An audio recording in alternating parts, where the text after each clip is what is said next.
एक तरफ देश की राजधानी दिल्ली के चांदनी चौक इलाके में जिस तरह ब्लास्ट किया गया, वो अपने आप में एक खतरनाक बात निकलकर सामने आई।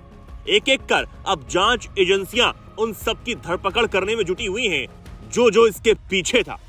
वहीं गृह मंत्री अमित शाह या प्रधानमंत्री नरेंद्र मोदी, सबने ये कह दिया है कि इसके पीछे जो भी साजिश करता है वो बख्शा नहीं जाएगा। लेकिन इस बीच सेना अपना शक्ति प्रदर्शन भी दिखा रही है और दुनिया को अपना दमखम भी दिखा रही है। पाकिस्तान बॉर्डर पर सेना की गर्जना से पूरा पाकिस्तान इस वक्त सहमा हुआ है। दरअसल भारत पाकिस्तान सीमा से सटे राजस्थान के रेगिस्तानी इलाके जैसलमेर में तीनों भारतीय सेनाएं ऑपरेशन त्रिशूल के नाम से एक एक्सरसाइज कर रही हैं। इस 12 दिवसीय अभ्यास के 11वें दिन भारतीय सेना ने विशाल युद्ध अभ्यास मरुज्वाला किया, जिसे देखकर हर कोई हैरान रह गया।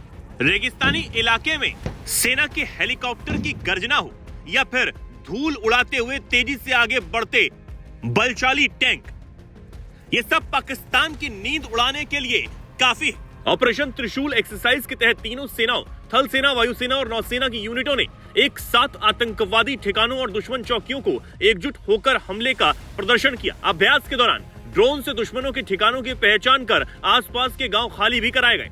हेलीकॉप्टरों ने T-90 टैंकों को कवर फायर दिया, जबकि AI सक्षम ड्रोन और रोबोटिक म्यूल ने सैनिकों तक हथियार और फर्स्ट एड पहुंचाया। अब इस एक्सरसाइज को लेकर दक्षिणी कमान के general officer, commanding in chief lieutenant general Dhiraj Seth ने क्या कुछ बताया, सुनिए। लोगों को सबको ये मौका मिला इस मरुज्वाला एक्सरसाइज जो अभ्यास हमने रची है, तो सबसे पहली बात मैं बताना चाहता हूं कि ये मरुज्वाला एक्सरसाइज ओवरऑल एक्सरसाइज त्रिशूल, जो कि एक ट्राई सर्विसेज एक्सरसाइज है, उसका एक बहुत महत्वपूर्ण हिस्सा है। क्योंकि इस मरुज्वाला एक्सरसाइज एक्चुअली पिछले 2 महीने की कार्रवाई का अंतिम चरण था।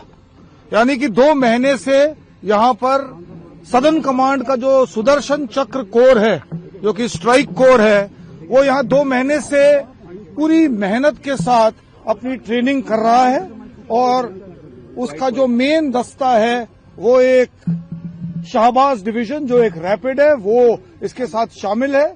और इसके अलावा सदर्न कमांड का aviation brigade, EW brigade, para SF battalion, ये सब एकजुट होकर इन्होंने पिछले 2 महीने में जो कामयाबी हासिल की है, उसका जो फल वो आप सबने आज सुबह मरुज्वाला के तहत देखा।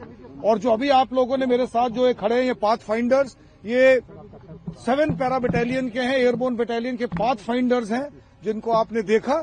और ये अंतिम चरण में, क्योंकि एक स्ट्रेटेजिक फोर्स होती है, रैपिड रिएक्शन फोर्स, जो स्ट्राइक कोर ने अपने ओवरऑल प्लान बनाया है, उसको आखिर क्षण में अंजाम देने के लिए इनको एक स्ट्रेटेजिक टारगेट दिया जाता है। तो ये आप लोगों ने यहाँ पर देखा। अब एक तरफ राजधानी दिल्ली में हुए ब्लास्ट की जांच तेज हो चुकी है, वहीं दूसरी तरफ आम जनता अब ये चाहती है कि पाकिस्तान को सबक सिखाना भी बहुत ज्यादा जरूरी हो जाता है। ऑपरेशन सिंदूर 1.0 में पाकिस्तान को छोड़कर गलती की गई, लेकिन अब अगर ऑपरेशन 2.0 करने की जरूरत पड़ती है तो पाकिस्तान का सफाया जरूरी है। हालांकि बॉर्डर के पास भारतीय सेना की शक्ति प्रदर्शन को देखकर पाकिस्तान भी सहमा हुआ है। हालांकि भारतीय सेना ने पहले भी कई बार ये साफ कर दिया है कि पाकिस्तान या फिर उसके पाले हुए आतंकियों ने भारत में कोई भी जुर्रत करने की कोशिश की तो इस बार अंजाम पहले से और ज्यादा बुरा होगा।